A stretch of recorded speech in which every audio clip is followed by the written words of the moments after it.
मा विद्विषावहै। ॐ शान्ति शान्ति शान्तिः। ॐ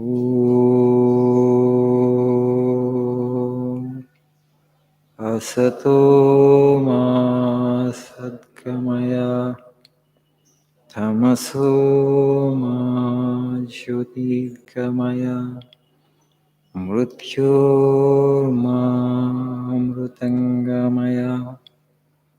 ॐ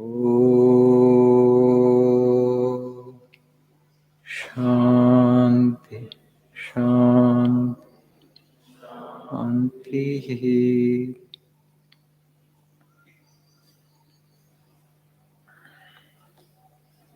Good morning.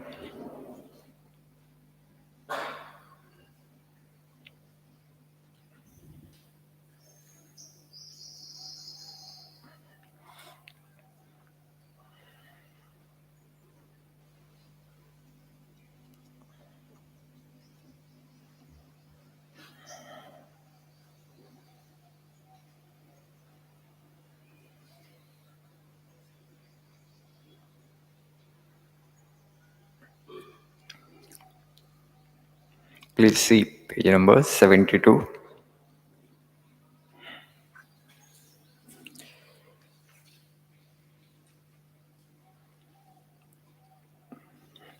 All expansion is life, all contraction is death. All love is expansion, all selfishness is contraction. Love is therefore the only law of life. He who loves lives. He who is selfish is dying. Therefore, love for love's sake, because it is the only law of life, just as you breathe to live. The next quote: unselfishness is more paying. Only people have not the patience to practice it.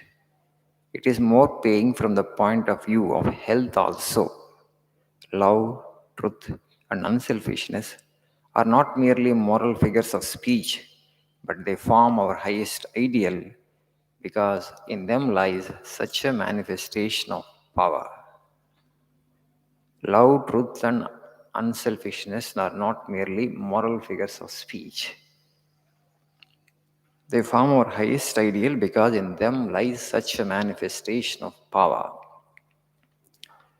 So they are not mere words, they are mere moral figures of speech. Whoever practices, whoever puts these things into practice, love, truth, and unselfishness, such an individual will be able to manifest so much of power. He will move the world. How do you think all the messengers of God, or prophets, or incarnations, or sages could impact the society positively to such a degree, not only during their own lifetime, even subsequently, even after their passing away also? They impact the society positively for generations together, for centuries together. How that much of power came into them? Because of holding on to the truth, because of holding on to this expansion, namely love. As I told you already, there is only one truth, there is only one God. We may be calling him by different names. From that, the infinite creator, this manifold universe has come into existence. So, our ultimate goal is to go back to that creator, whoever has created us. Okay? That is the ultimate objective of all spirituality, all philosophy, all religion. As Swamiji says, beautifully, Vivekananda elsewhere, there are different radii. All these radii, they converge at one point, just as the rivers that originate at different places ultimately mingle or merge into the same sea. Like that, all these different religions, all these different paths, they converge and end at that one point. That one point is called God. And how to reach God, how to know the truth? Through love and through expansion. What is the opposite of it is selfishness. Contraction is death, Swami says. Expansion is life, contraction is death. Because of lack of such expansion, today's society is paying a heavy price. Why there is so much of insecurity, abhadrata bhavam, There's so much of actually fear in people that how I will survive, how I will survive. There is enough wealth in this world. There are enough resources. But the only problem is the greed and selfishness of a few people is creating such sense of insecurity among majority of the people.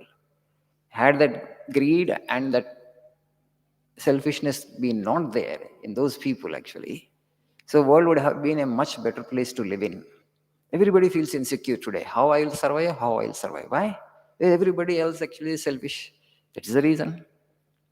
So that's why Swamiji is telling that all expansion is left. Enough wealth is there, enough resources are there. Only problem is this lack of expansion. When you have that love, when you have that expansion, you will come forward to share your things with others, to distribute your things for the people who do not have. So they say that today actually statistics are saying in all the countries actually. So communism has gone, socialism has gone in a way now we have taken up to this market economy. So they say also crony capitalism. Because crony capitalism. So the gulf between the haves and have-nots, the gulf between the rich and the poor is increasing. Rich are becoming richer, poor are becoming poorer. World, across the world, 10% of the population possess the 90% of the wealth of the world. And unless they come forward, to share the things with their fellow human beings, after all, because our life is one. Okay, I may be more intelligent, maybe luck actually has favored me, right? So I had an idea, and then I put that idea into, I executed that idea. Because of that, actually, huge money came, huge wealth accumulated around me. What should I do with that wealth? How much I can enjoy? I don't need all that. So you need to come forward to take care of others. But that will happen only when you have this unselfishness in your heart, when you understand that all life is one. As Swamiji says, actually, the only way to make yourself happy is to make others happy. When all the society, 90% of the society is suffering and 10% of the population cannot live in happiness, it's not possible. So in fact, Vivekananda, a beautiful incident happened in America. There was one billionaire in America by name Rockefeller, contemporary to Vivekananda, in the second half of the 19th century, the last decade of 19th century. So he was so rich, super rich, like our, modern Elon Musk, you can say. So, but he suffered some business losses and he lost his peace. And somebody suggested to him that, a yogi by name Swami Vivekananda had come to our country. He's giving wonderful talks. Why don't you see him once? You can confer with him, you can talk to him once. But he was not willing with, because a billionaire respects only another billionaire. And Vivekananda is a monk, a beggar. Why a billionaire would come to a monk? But he did not listen, but ultimately he came to Vivekananda. And Swamiji received him just like ordinary man, how he would receive. And he felt offended at that. I'm the billionaire, I'm the richest man in the country. But this man actually is a penniless man. But he doesn't show me the respect actually that I really deserve as a billionaire. And he thought actually, so if I pay huge donation and maybe this Swami will give me a lot of respect. And the next time actually again he came to Vivekananda and he threw a check on Swamiji's table and says, this is my donation, this is my contribution for some social cause. And then he said, you must thank me because I'm giving such huge donation for a cause. And then Vivekananda said, no, it is for you to thank me. Not it is for me to thank you. It is for you to thank me because I have shown you the way for peace and happiness. Okay? The money that you possess doesn't belong to you. It belongs to God. You're only custodian. You're only trustee. When you die, you can't take this money with you. God actually has given you more money so that you would share it with his other children. So come forward to help others with your money. And Rockefeller thereafter became a great philanthropist. There are so many institutes in his name. Actually, Rockefeller Foundation is there. So many Nobel laureates the foundation has produced. All the money he had given it to away for social causes, philanthropic causes. Just 2 times only he met Vivekananda, completely transformed. Thereafter, he lived up to 90 years. Yes, a person who actually at one point of time he thought of even committing suicide.